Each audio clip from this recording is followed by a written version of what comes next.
Good morning and welcome to the Leadership and Insurance podcast. I'm your host, Alex Bond, and I'm very lucky today to be joined by Tiago, who is from BRZ Insurance.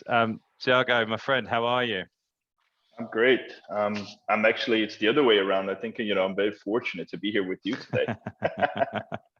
Oh, I'm such a big fan of yours, and we had a bit of a love off over ITI, and I think it's good to start actually.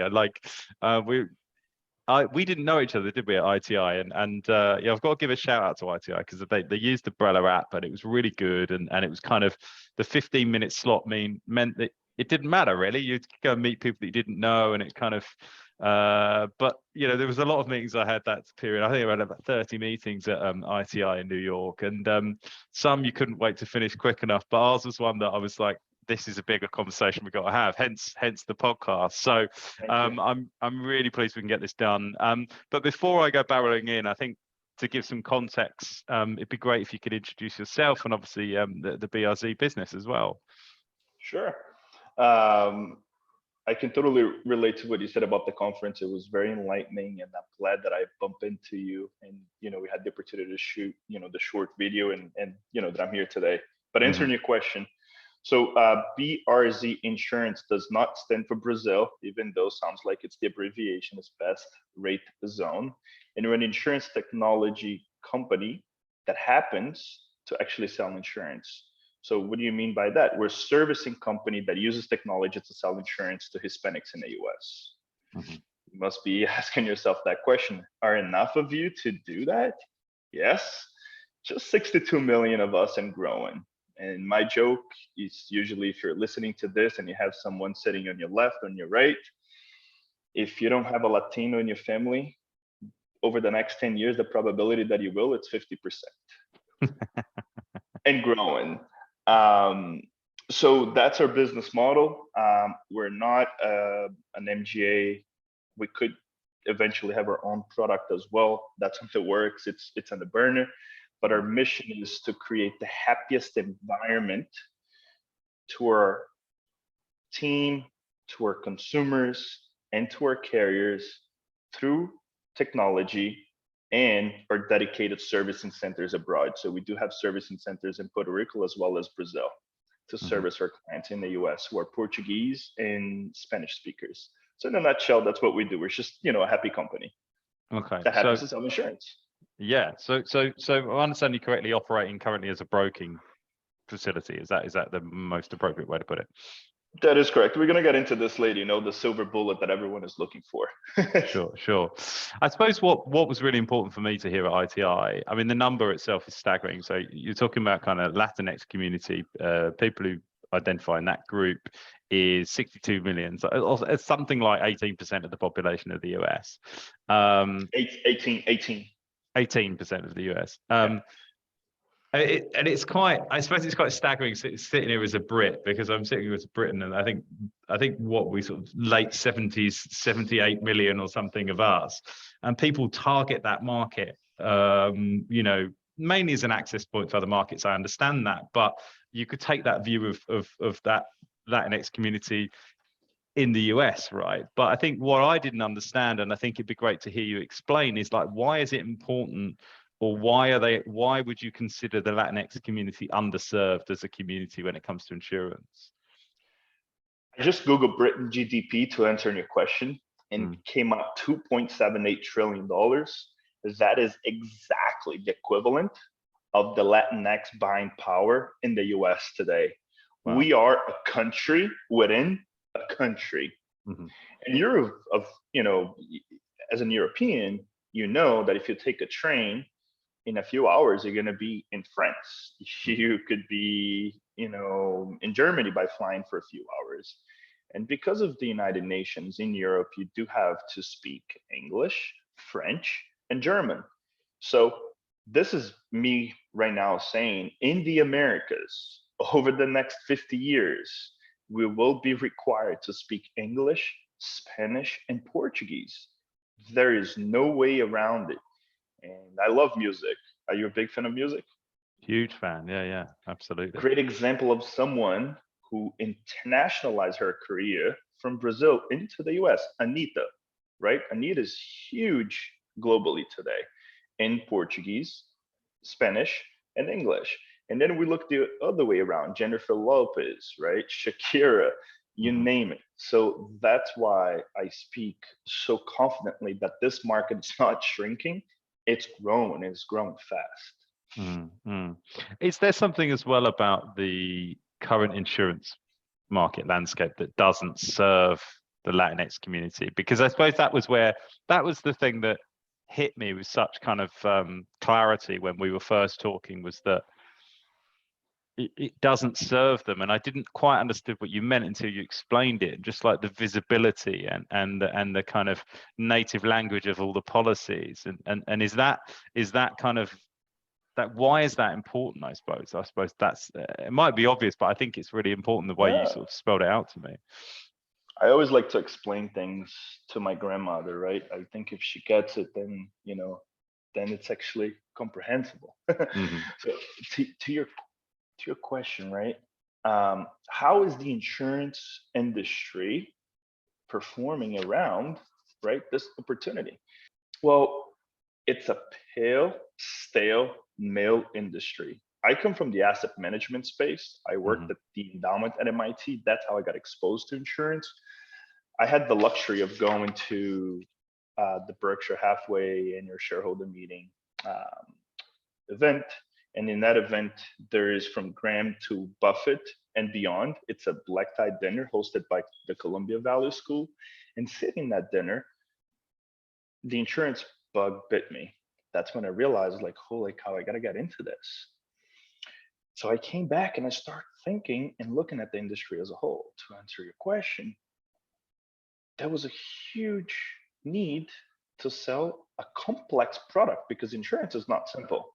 We're looking for a way to simplify it, right? But when you add culture and language barrier to a fast growing population, you have a need. So I came back from that trip and I created the equivalent of an MGA product, the funeral shipping plan. I think we talked about that back at the conference, right? So that's how I started. And within that, I realized that there was a bigger market than just, funeral shipping. And I also realized that what a lot of MGAs are trying to do today are inefficient. For instance, there's a startup out of Texas that is creating a personal auto product for undocumented immigrants in the US. As of today, 18 states are allowing undocumented immigrants to obtain a driver's license so they can buy insurance with anyone they wish. So it's not just creating the product in Spanish directly, it's using what exists, simplifying and delivering to them in their language. And the bigger players are missing out on this. The distribution channel of the future that it will be successful will speak the client's language. And I don't mean Spanish, Portuguese, and English, what I said earlier. No. I mean, are we communicating with you via Viber, WhatsApp, Facebook Messenger? What platform that I want to engage with you? Are you there for me, right? And on top of that, if I have a language barrier, will you be able to service me in that way? Sure. We're the only one doing that today in the US. I think I just wanted to jump in on that because I think that's a really important point. If I sit here and review the conversations I have with insurtechs and thinking about the customer, we're always thinking about the customer in methods of communication. Well, product, but also methods of communication. But we're quite often thinking about the customer I'm trying to sort of think, we're trying to think about the sort of interaction. So we're talking about how do we interact, but we're not breaking it down as as simple as what is this customer's native language? How do they want to read about their insurance policy? Because you're talking about a complex document already, right? So you're talking about a complex product of a language that, unless you work in insurance, you don't naturally understand anyway, because if you don't work in insurance, half the terminology is a bit lost on you. And then you're saying we want you to read it in not your kind of first language. what struck me when we first spoke was how sort of simple it was as kind of as a leap towards the customer. But we're always talking about being obsessed with the customer, but there's a little bit of a kind of obsession with the customer that I think misses some of these simple steps. And then what you're talking about there is an evolution of that. It's not just, like, for example, I don't want to be on your app. Like the amount of companies that go, thank you. What use our app? I don't want to. I have no interest in that. Use my app. and that's my vision, right? Have an omni-channel. So I'll give you a great example. I love stories, right? So think of a bakery owner, right? Your favorite coffee shop near your home. He owns the bakery. He needs workers' compensation. He needs a general liability policy, but he also owns a home and he also owns a car. So now the home might be near the water. So not a specific MGA will not be able to write that. It might have a flat roof. So it's a very specific idiosyncratic risk to a carrier. Now the auto, because of his great driving record and he doesn't drive that often, goes into another carrier. But now because he's a bakery that happens to do weddings, the general liability might not fit into the same specific MGA that also does workers' compensation. So you get the complexity. So now he has multiple policies, and now he needs to access those policies. And this fellow happens to come from Afghanistan, let's say, because you guys have a huge, Pakistani, Afghani community in the UK today. So let's say, how do I access these things? Do I need an app for my general liability, for my workers' compensation, for my home, for my auto? Or do I need to call my agent? And then when I call my agent, he doesn't have the technology infrastructure to help him to be efficient. I imagine a world where AI will recognize the request, bring the screen to my servicing center, so I can focus on that experience. Say, hey, Alex, how's your soccer game? Was the last time we spoke? Did you go to, right? So instead of focusing on the question you ask, which is, let's say, when is my next payment due for my general liability policy? That's an easy task. Let's actually use technology to build relationships, not just to, download my app, check your thing. There's no loyalty on that. And I'm a big fan of Zappos, right? I hate insurance. It's insurance, like literally, I don't know if I can say this in your podcast, but it sucks. It's boring.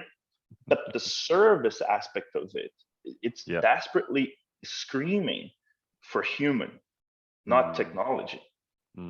Say, how can you service me better?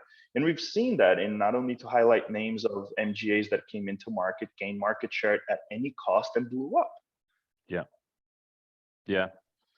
I think we've run away from some of the kind of core principles of customer, and it's not the only industry where that's true. I mean, I was talking to anyone that would listen today that I made an error booking a flight yesterday, and the drama of trying to sort it out. And you go through the screening of, you're on the phone and they're like going, can you type out your customer number? And you do that, and you and then you still get through to someone who makes you repeat all the same stuff, and you go, whose time has been saved here? But it's certainly not mine.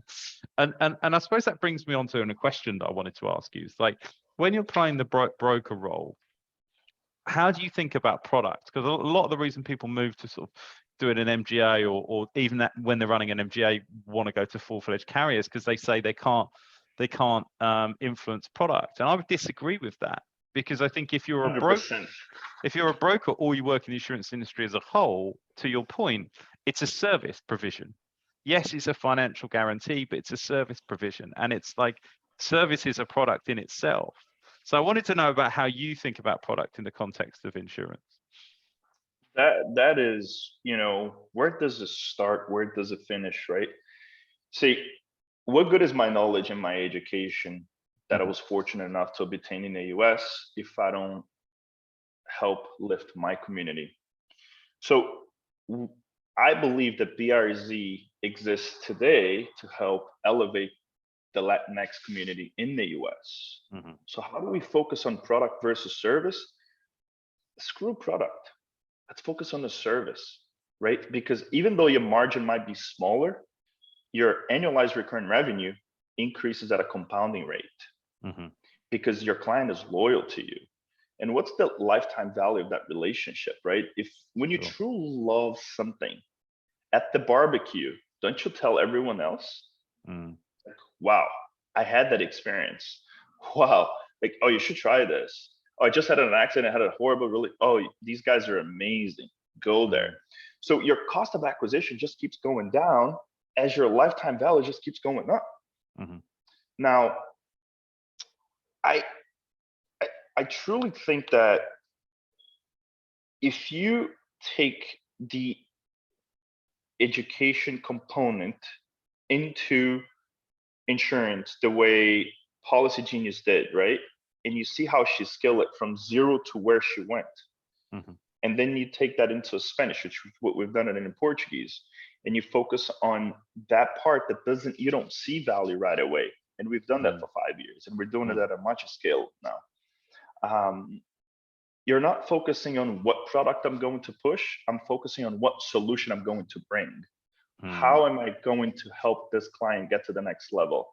Instead of just, I wanted to sell as many policies as possible and scale and gain 20% of market share in the US. Now, we do have a big, hairy, audacious goal. By 2030, we will help protect 5 million Latin American dreams. And that's, when you say it, it's like, how do you get there, right? And we have laid out the plan. How are we going to get there? And we get there through service, because and again, in the US, it's even more complicated, right? Each state, think of the US as coffee, and each state has its own flavor for insurance. And however many sugars you like. So you go to Florida, there's, lots of sugar. You go to Alabama, it's like, black only. And it's so complicated. So having a product across the state level, I'm going to use home as an example. For home owners across each state regulation, and then for every single specific home in that state. That's a magic bullet that it won't exist. However, if you're the broker and you partner with the best carrier for each state, given each property segment, now Alex Bond comes to me. He owns a Massachusetts business, a Florida business, owns property in Florida and Massachusetts, and now he's thinking about Texas. I'm a viable solution for all of his needs. Rather than allowing Alex to experience something new in Texas that could also do Massachusetts and Florida and take him away from me. Yeah. I think it's easy to forget about. How does this thinking play out when you think about company culture and your sort of hiring strategy? That is the ethos of our company, right? It's the foundation. I believe that people is the essence for a successful tech servicing business. People, again, is the essence. So it starts from me to my business partners to our team. We truly believe that we're making a difference in every single client we touch on a daily basis. So when someone decides to go with an MGA online, I'll give you a great example. I'm going to cite names, right? By Berkshire Hathaway decided to launch their own product. So they decided to go that route. Within 6 months, they return. When they go to Geico, 3 months, they usually return. And again, if you outsource your service, which a lot of brokers in the US are doing that today, right? Because if you think of the brokerage industry in the US, since McKinsey wrote that paper, The Death of the Insurance Agent 10 years ago. So a lot of agents in the US are owned by a family. They've been around for 4 or 5 generations sometimes. Sure. They have no technology, no branding, and all they do is don't screw up. If they don't screw up, they keep growing. We came in 5 years ago, and we're almost 10,000 clients right now. And what we've done was different. We said, okay, let's have a brand. Let's build our own technology distribution system. I call it Frankenstein today. It's the MVP. It's working. We're getting to the next generation now, that allow us to take a broker and help him to do 3 times more than what he used to, while delivering a magical experience to his client base. And that's the secret, right? So again, the culture is, we're not here just to make money. We're here to make a difference. And we use technology to empower us to help you to achieve your dream, whatever that is, through insurance. Because in the US, I often say, the financial system in the US, it's a gallon of gasoline and the lighter. Both things are extremely useful. And a lot of Latinos don't know that. They can either use them or burn themselves with it. And that's where we come in. We make sure that you're not going to lit yourself up. Yeah, interesting. Talking about, well, there's a couple of things I wanted to ask you. Are you bringing new people into the insurance buying cycle? Are people buying insurance from you when they haven't done before? Have you had any feedback about that, about representation has impacted kind of you getting new customers? I didn't so bringing new people. So maybe people that have never bought insurance before and are buying insurance for the first time. Yeah. We do that every day, right? Because we work with a large chunk of the population that are undocumented immigrants. Right. Sure. Foreign-born citizens who are here, illegally. And I hate the word illegal because no human is illegal. So, they're here without status. Yeah. But unlike the UK, the US is a very interesting situation. The UK, if you're undocumented, you can register a vehicle. You can't, have a vehicle in your name. In the US, it's like, oh yeah, no, please. Here's a car. Here's a subprime auto lender. Where's your foreign driver's license? Yeah, go deliver pizza. Yeah. Don't ask me how. It's just, and when the person gets arrested, it's, oh, you driving with a foreign driver's license. This police officer doesn't like you for whatever reason. They tow the vehicle, takes him to a judge. The judge says, you shouldn't be driving. Here are your keys. Slap in your hand. Please don't drive again. Okay, but here are your keys. So the financial system works around, right? Yeah. Profiting from this. So, we work with that persona or that community every day, providing them solutions in their native language. And as of today, allegedly, there are about 12 million undocumented citizens in the US. It's a huge population. Yeah, it's a decent market in itself. Just that. Yeah. So because you sort of, it's a mission and it's a passion for you to kind of tackle underrepresentation, right, in insurance. How do you tackle that when it's like when you look at hiring experienced talent? Because experienced talent, I would imagine, is unrepresented as well, right? Because it is easier. A male, tail, and pale. Is it? It's so much easier. And that's why we're in the process, and when we spoke, raising right now, right? So I was at an HBS. I'm in Massachusetts, by the way. So I was at an HBS event recently, and I had a McKinsey Brazilian HBS soon to be grad, and she said, "I don't want to get back to the boring consulting world or finance. I love your mission. I love what you're doing. I wanted to be part of this. Are you guys hiring?" And that's from an HBS alum. I have a Harvard intern today. And then in the insurance space, the brokers that are in a pale, stale, male dominant distribution channel, they want to come to us. It's like, I want to be part of this. How is it possible that you guys have so much fun in insurance? So I'm having the other problem right now, which is saying, hey, no, please leave your resume right here. I'll get in touch with you, and by the end of the year. We're in the process of in physics, right? We're breaking through. So it's escape velocity now. Yeah. What stage are you at of your fundraising journey? Is it Is it, have you got term sheets, or are you kind of fairly early on, or? No, we do have term sheets. We're working. It's interesting now. So we actually had an acquisition offer recently, but we're too early on. What we're doing, it's so phenomenal that can be used in Mexico and Brazil. Mm-hmm. The distribution channel experiences the same problems. I mean, you spoke with 180 Insurance, Mm-hmm. and recently, and he was saying, it was like, we had a regulatory system that didn't allow for this role to evolve, and the road has changed. And insurance is becoming a necessity in Brazil due to crime and uncertainties and whatnot. And then when you look at Mexico, not that much different.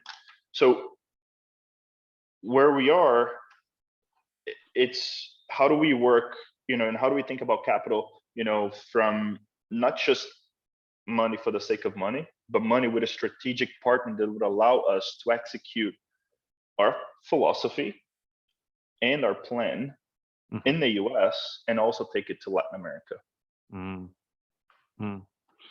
Is the fundraise for, it's for tech, isn't it? It's for you evolving your tech. It's So the tech and the servicing centers, right? Because that's another thing. So Geico, Progressive, Mafra, and all these guys, if you try calling them, it's and say Spanish, and you hit Spanish, and you hit another language, you're gonna wait, and then you're gonna get someone there, and usually they're just not happy for whatever reason. It's like, I'm doing you a favor. And then at the broker level in the US, no one has their own dedicated centers. Zero. They outsource virtual agents. And I mean, you recently, I think it was earlier, saying you had to book a flight, and you reach the center, you hit 1, 2, 3, you wait, and then you get to a virtual agent somewhere that he's just following a script. He doesn't really know what he's doing, right? My business partner and I, Monica, we're working to get our call center certified in insurance abroad. Yeah. Why? We want them to not just love what they do, but to be well educated on what they're doing. And then with AI, we'll listen to the conversation. It's not that the guy on the other side of Apple is extremely brilliant, right? He's serious listening to your question. It's helping him to find the answers. Why can we have that in Spanish in the US?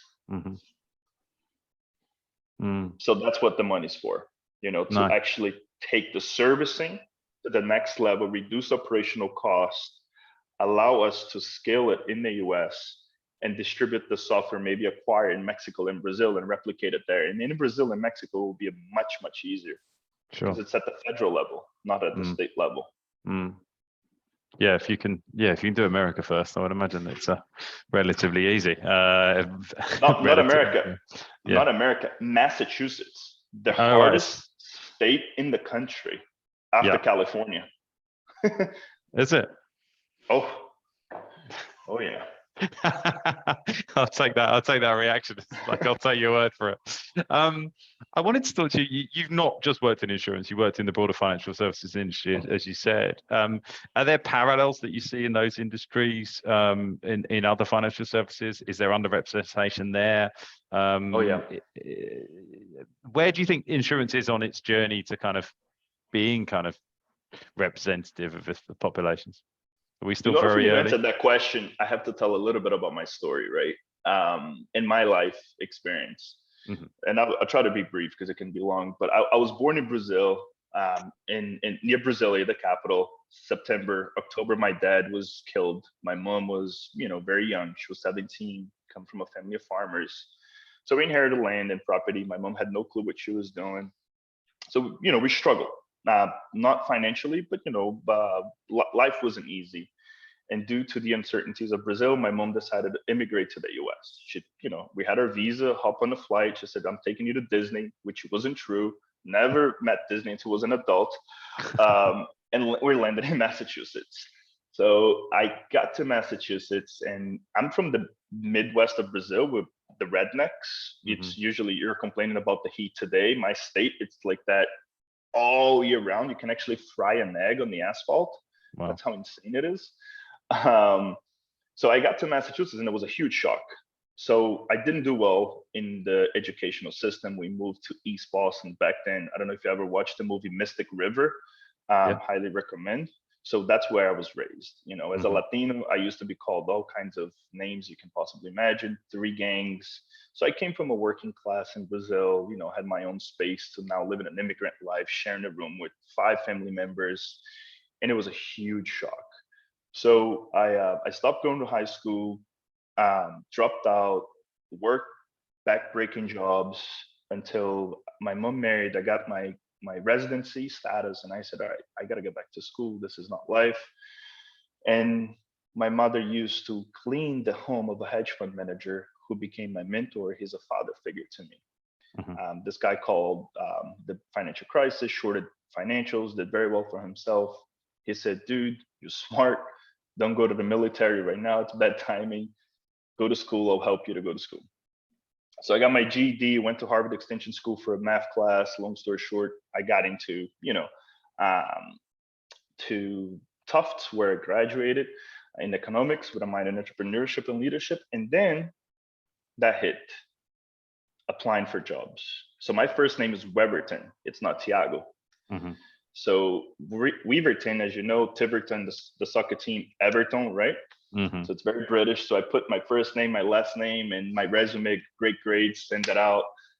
Remove Tiago and Silva out of there. I don't want it to look Latino, my name. I wanted to look as British as it could possibly think, with my last name to being, Italian, Spaniard. And I would get a bunch of interviews, second round, passed. That was 2013. So I went to Chuck frustrated one day and I said, man, I only have a KPMG offer, transfer pricing valuation, and Libre Mutual product development. I hate these 2. I don't want to get into insurance and I don't want to be in valuation. I really wanted to be in a hedge fund space. So he goes, I'll help you. Made a phone call to Morgan Stanley in Brazil, got me an internship. I only had a cheap suit. So this guy goes and buy me a suit, a real tie. It was my first real suit ever. I still have it. And I go to Brazil. It was an amazing experience. I was the only person actually on the desk that spoke English fluently. My MD, my executive director, came from Spain, London, New York, and landed there. And this was, 12 years ago. Today, it's completely different. And I came back to the US. I interned at GMO, realized that I wasn't a right fit to be an investment analyst for a hedge fund. It's just not my personality. I'm an entrepreneur. So imagine me sitting analyzing securities all day, dead. Yeah. But I wanted to prove myself and said, no, I am an analyst. So I got into the MIT, the investment management company, the endowment, and I worked under a brilliant leader, Seth Alexander, who was trained by the Yale endowment guy. And at MIT, it's when the imposter syndrome really hit. I was the only, Latino in there, caller to be specific. And I was in an environment that I actually had a lot of knowledge to share. And this is the first time I ever say this in a podcast. MIT was making a massive allocation to Brazil at that point in time, which I disagree fundamentally with it because of my bottom-up knowledge. I understood the fundamental of the country. I knew that, that allocation was the wrong timing. The currency was really low. Currency will flip. The equity markets weren't cheap. Given the currency change, I was actually selling my land in Brazil and bringing money back because it was at an extreme, like 3 standard deviations over, the historical norm. And when I brought up the subject, the dismissal was like, what do you know, right? Not just because you're an analyst, but, and that's when I decided, was like, this wasn't for me. I lost my passion and I moved on. And then I went on to work at Nat Davis Research, which I spoke with you about, owned by Euromoney. Yeah. And it is amazing how, and I don't know if we can say this, but how, an acquisition can buy an amazing company and destroy it over time. And that was a great example of that. I was in the peak of the destruction. they actually merged the company with its competitor that also has been acquired by Your Money. So again, I was the only Latino on the floor, and I was either first or second in sales covering New York. And I had Byron Ween, Gabelli, Bill Ackman, Tesoro's family office, Bridgewater. Those guys were my clients, like Stephen Cohen, SEC Capital. And I outperformed, but in the office, it was a horrible experience, like from bullying to you name it. My accent, right? I wouldn't pronounce the word thrust properly enough. And then, eventually I said, all right, I got into insurance through the funeral plan. And then I got into the insurance brokerage space. And I used to think that asset management in that space was homogeneous until I got into insurance. That's when it hit. And I was like, holy cow. Yeah. It beats all of those by like a wide margin. So I actually landed in insurance from my own insecurities in retrospect today, right? I was just, I wasn't good enough. I wasn't, whatever, right? I was a high school dropout. I just didn't belong there. I was the only, brown person, which I worked through all of those. But in insurance today, I realized I was like, all right, you don't need to go to Tufts, you don't need to go to Harvard, you don't need to go to MIT to do this. And I can help get more single moms into this space so they can provide to their families, right? So I can build a technology platform to train the next generation of Latinos for the insurance industry in the US, because it is actually a great career. Yeah, that's one thing that's always frustrated me quite a bit, actually, that being that someone that works in the recruitment industry, and obviously now I focus on senior level hires, C-suite, CX-2 probably. But at the start of my career, that wasn't the case. I was working with much more entry-level staff, and the amount of times we get a role in the insurance industry, and they'd go, "Oh, we need this person to be a graduate,"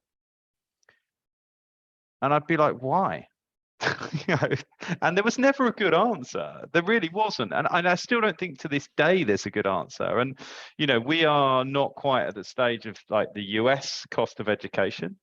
Having said that, we don't have the opportunity to get through sport either, because that's not open to you. But it's still very expensive to go to university now in the UK. I was very fortunate. Well, I was fortunate that I kind of missed the horrifically expensive time it is now. It was much cheaper when I went.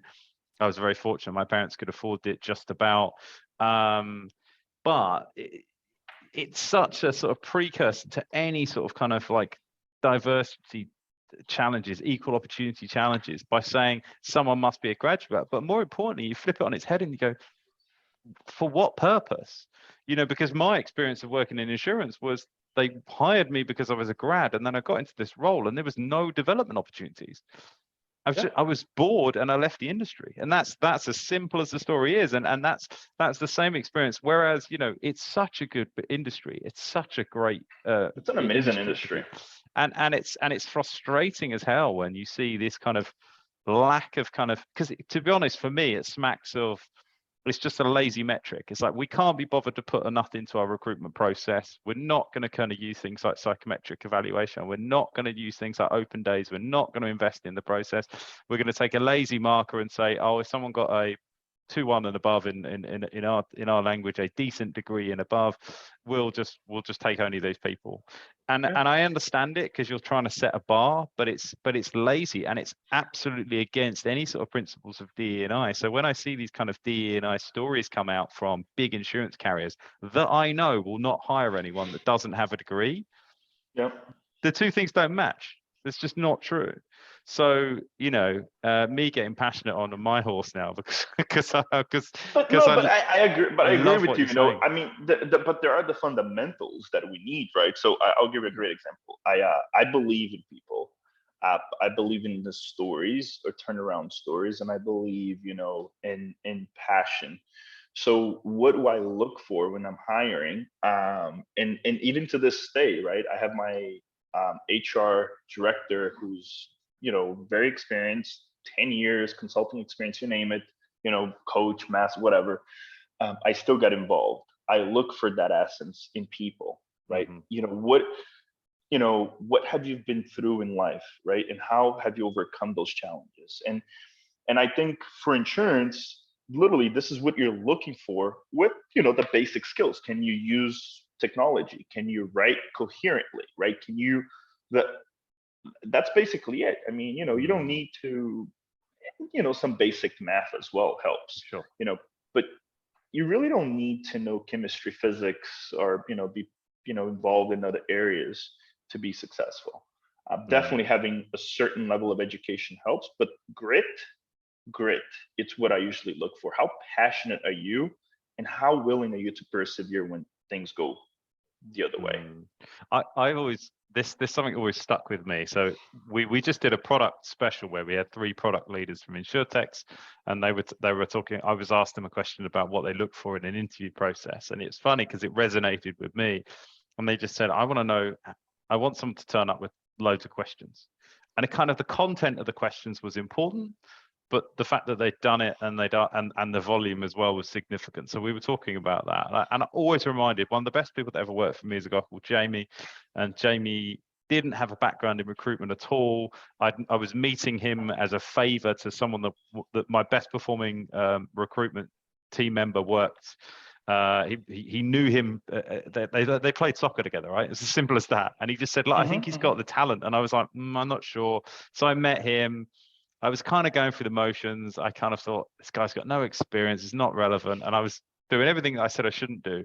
And we're just getting up to leave. And he turns over this book in front of him and goes, I just had a few questions. And I looked down, and he's got 2 pages of questions about, I mean, at the time we used to focus on data. I ran a team to focus on data science. So he was like, what is data science? What's the difference between data science and analytics?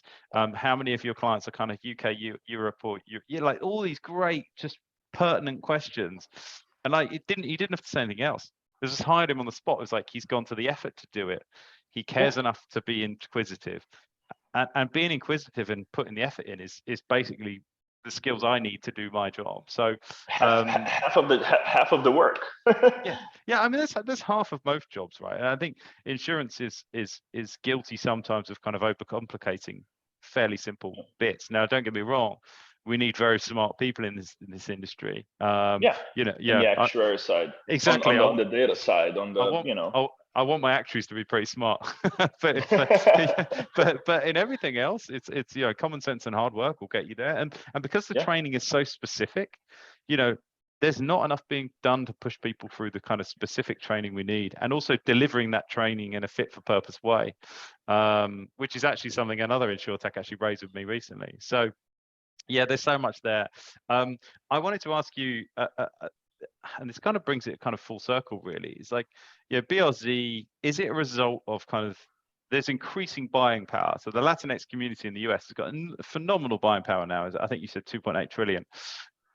Or are we just living in a society now where we just demand more? So we want products that are representative of ourselves. We want services representative, or is it just buying power that's kind of led to the success of the BRZ business? I actually, I smile as you're asking that question, because it's the sum of the parts, right? Yes, we are 18% of the U.S. population and growing, and yes, 65% of us were born here. So, we're not all undocumented, because we did touched on that earlier. Yeah, 74% of us prefers to be bilingual, unlike what happened in Ellis Island, right? I compared the Latino population in the US to the Europeans that arrived in the early 1900s. If you take it as a percentage of the US population, it's the equivalent, even though the US population was much smaller.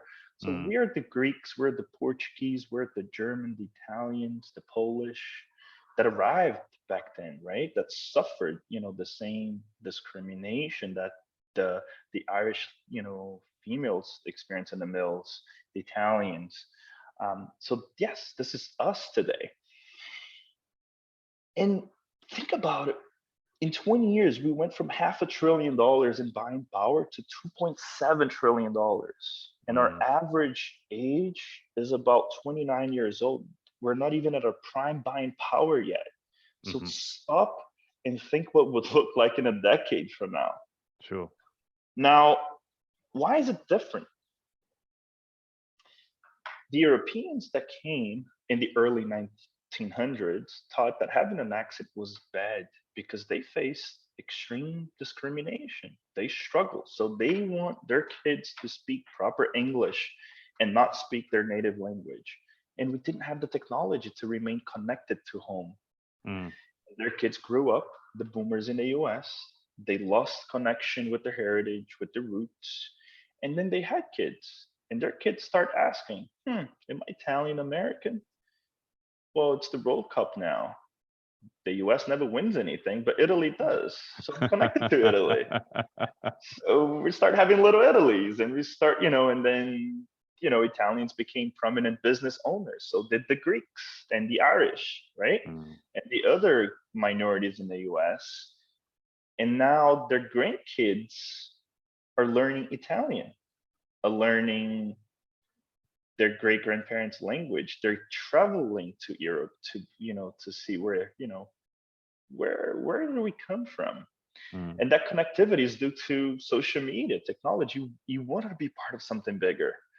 So I had a horrible experience with a carrier that I don't need to cite the name publicly, but when I proposed the business plan 5 years ago, she said to me, I don't like your business model because it focuses on Hispanics and your people don't assimilate fast enough. You don't learn English. Wow.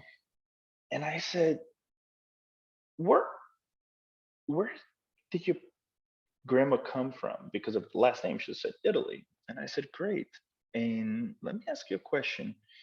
Did she speak in Italian to you? She was like, yes. And I was like, what is your fondest memory of your grandmother? She was like, the food. I'm like, great. And you don't speak Italian, right? She was like, no. Do you have grandkids? She was like, I do. And I was like, do they love Italian food? She was like, obsessed. And I'm like, great. Have they traveled to Italy? She was like, yes. I was like, great. And how many of them actually speak Italian? She was like, oh, I got a few studying. I was like, that's my point. It's back to the start. The difference between the Latinos in the US today is that they don't have to let it go. We embrace it. We don't assimilate, we integrate. We bring what's best from our history into what's best in the US. So then it creates the demand to buy from people who look like me. I am my client. I lived my client's life. I know how they think. I know their pain. I know their struggles. And recently I had a call with a VC and he said, oh, can I share your deck? I was like, sure. We're not the best. We're not the smartest. We're not the well-funded, but we're the most passionate and will outwork anyone else. The deck is just, the story. At the end of the day, you can't get us. Remember, Amazon tried to buy Zappos for 5 years and failed miserably. Eventually said, you know what, Zappos, you can remain alone, but join us. And Amazon customer service today, it's actually what Zappos used to be, right? Yeah. So, and that's the essence, right? It's understanding your community, right? Everyone is coming from the top down. We went from the bottom up. And the community today in the US, and I'm very thankful for former President Trump. He did that. He siled the population in the US. He created this. He actually expedited the process, right? We're not this united. Now we are united. We prefer to buy from people who look like us, who think like us. And you can see this in the biggest brands they're focusing on. And the insurance industry is so behind. And when I speak to CEOs today of the mutuals, of the large carriers, I tell them, was like, this is just like your 401k. If you don't start today, you will regret it 10 years from now. Yeah, sure. I think that's a great place to end it. It's like a veiled threat to the CEOs of the insurance industry, but it's so right. And look, I could talk to you all day about this, and I think it's fascinating because it was there's a reason why I've mentioned BRZ on every podcast I've been on. I think because it's such a good example of saying, sometimes we overcomplicate what we're trying to achieve with the innovation within insurance, and sometimes it's going back to the kind of basics and saying, right, there are a bunch of people over here who don't feel invited to the party because we don't see their faces on billboards, we don't see their language used in kind of advertising, that their native language isn't used in documentation that we use, which is already hard enough to understand. And just by doing those simple things, you're going to sell more insurance, and you're going to sell anything. You're going to sell anything, and that's the thing. And I think we love to overcomplicate what we do, and we can get trapped in parametrics and claims technology and analytics. And actually, sometimes we got to go, wouldn't we sell more insurance if we serve these people better? And I think that's such a good message that you're bringing. Tiago, I'm going to end it there because we don't want to overstay our welcome. Thank you so much for doing this. I've wanted to do this since we met in ITI, and I hope we get a chance to meet again soon. Where should people kind of look you up personally, or if they want to kind of check out the business? I'm very vocal on LinkedIn, on Instagram. It's my first name, last name, BRZ, all three together. Next year, I'm going to be speaking at Agency Nation with the Shark. So I'm going to be on stage, basically highlighting, the things that we're saying today. Diamond, I got the honor to share the stage with him. And yeah, if you have any questions, I would love to share them with you. Especially if you are an insurance executive, my message to you is, start looking around, pay attention to what the bigger brands outside of industry are doing, especially the banking system. I think the insurance is very behind when it comes to the DEI relative to financial services in general. So yeah, follow me on Instagram, Facebook, LinkedIn. I'm prolific. We'll do all that, and Sophie will multiple languages, and Sophie will make sure that we get the links included. But thank you, my friend. Really appreciate your time. Thanks for being a guest on the podcast. All right.